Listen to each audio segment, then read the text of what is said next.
Meditações sobre a vida de São José, reveladas à abadesa Maria Cecília Bage. O nascimento de São José. Tendo chegado a época do nascimento de José, Raquel se preparou para o evento com suas mais fervorosas orações. E, havendo sido atingido o dia determinado, deu à luz com muita facilidade e com ternura. Em meio à grande alegria do pai e de todos os que assistiam, José tinha a aparência angelical, séria e serena, que agradava a todos os que o viam, fato inusitado, pois as crianças dessa idade apresentam em geral nada mais que traços fisionômicos. Ele levou a todos uma imensa alegria, em especial a seus pais, que somente em vê-lo tiveram confirmada a verdade que o anjo lhes dissera em seus sonhos.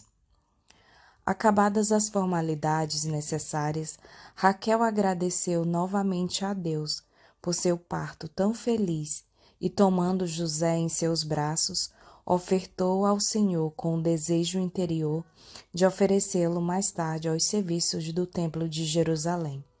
O Todo-Poderoso, entretanto, embora aceitasse o desejo e o sacrifício de Raquel, já havia decidido conceder para o santo um posto muito mais elevado, qual fosse o de custodiar o seu filho, tornado homem e também a mãe do Verbo divino. Espalhou-se rapidamente por toda Nazaré a notícia do nascimento daquele menino de fisionomia tão rara. Dizia-se mesmo que se assemelhava a um pequeno anjo, vindo do paraíso. Todos se alegraram, promoveram muitas festas em razão do nascimento e tiveram grande júbilo em seus corações. As 3 estrelas brilharam com grande esplendor sobre a casa de seus pais. O menino, abrindo seus olhos, fixando-os no céu, e assim os mantendo durante certo tempo, parecia admirar a grandeza daquela mensagem enviada por Deus ao mundo em razão do seu nascimento. Depois disso, ele os cerrou e assim os manteve até que passasse o tempo habitual, o que provocou muita admiração e surpresa a todos que o presenciaram. José era quieto e muito comportado, e assim muito alegrava seus pais, em especial sua mãe, que o criava com grande satisfação, com muita alegria e com todos os cuidados possíveis. O menino, contrariamente a todos os outros da mesma idade, não era grande apreciador de carícias e agrados normalmente dispensados às crianças. Quando ocorriam esses fatos, virava seu rosto como que em ato de desdém, parecendo querer mostrar naquela sua tão tenridade que os puros devem vigiar sua pureza e sua inocência. Apenas para os seus genitores permitia tais demonstrações de amor e de carinho. Seus pais, entretanto, se preocupavam quando notavam suas esquivas em relação às demonstrações de afeto das outras pessoas. Conforme o uso dos judeus e segundo suas leis, o menino foi levado para ser circuncidado, e a ele foi dado o nome de José, por acordo e consentimento dos pais. Durante a circuncisão, José começou a chorar, mas parou imediatamente de fazê-lo, pois que Deus teve por bem acelerar o seu processo de uso da razão durante o próprio processo em execução, liberando-o assim do pecado original. Essa parte é incrível porque a beata abadesa Maria Cecília Bage fala que São José ficou livre do pecado mortal no momento que ele fez a circuncisão, no processo de execução, liberando-o assim do pecado original. Ele, assim, em estado de graça e de amizade por parte de Deus, sem qualquer mácula que o desgostasse, teve o Altíssimo por bem conceder-lhe inúmeros predicados especiais, entre eles o pleno uso da razão, com os quais José conheceu seu Deus, o adorou com profunda humildade inclinando sua pequena cabeça e mostrando uma grande serenidade em sua fisionomia.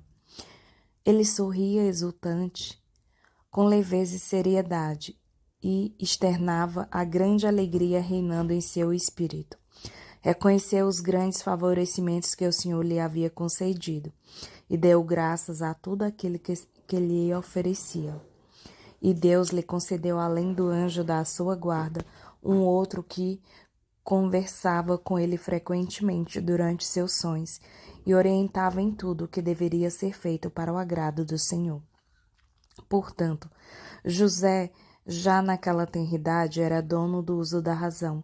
Isso servia para que ele reconhecesse, exaltasse e agradecesse ao Senhor que tanto o havia favorecido, e também para que sofresse todas as dificuldades normais da sua tenridade, com grande paciência e resignação. E o anjo sempre o orientava para que oferecesse a Deus todos os sofrimentos que mostrava em sua fisionomia. E José de fato assim agia como agradecimento pelos favores que lhe eram concedidos. E essas oferendas eram muito agradáveis a Deus. O menino, dessa maneira, podia compreender quanto Deus, de fato, quanto Deus era ofendido pelos homens, e muitas vezes chorava em razão deste fato, embora esse choro se fizesse sem muito alarde para não aborrecer seus pais, pois a orientação do anjo, ele oferecia essas lágrimas ao Senhor.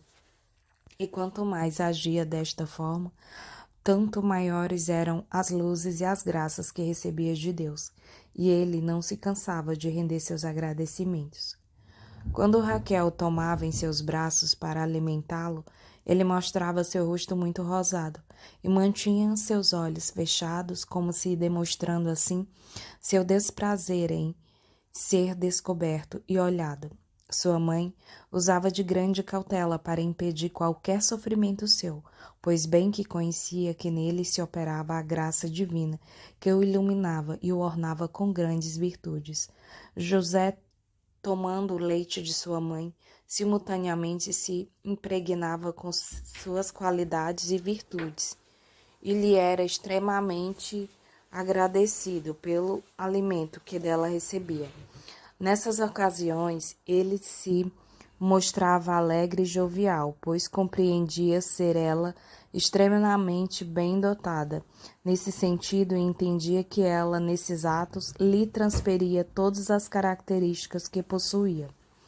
José foi, assim, dotado de ótimo temperamento e de muitos predicados naturais, mas, sobretudo, daqueles de ordem sobrenatural. Ele crescia maravilhosamente, tanto física quanto espiritualmente. Era muito forte em seu corpo, em razão do excelente alimento que recebia de Raquel, que tinha ótima saúde. Em termos de sua alma, recebia contínuos dons através da graça e condescendência divina, sendo que Deus o estruturava à sua semelhança e bondade, para que ele se tornasse assim digno de ser o esposo da mãe do Verbo divino. José se mostrava profundamente reconhecido por todas essas graças que recebia continuamente do Senhor, mostrando tal reconhecimento através de muitos agradecimentos. O seu coração somente era capaz de amar, e o santo o empregou todo em amor pelo seu Deus e benfeitor, e em agradecimento por todos os dons que ele lhe fazia.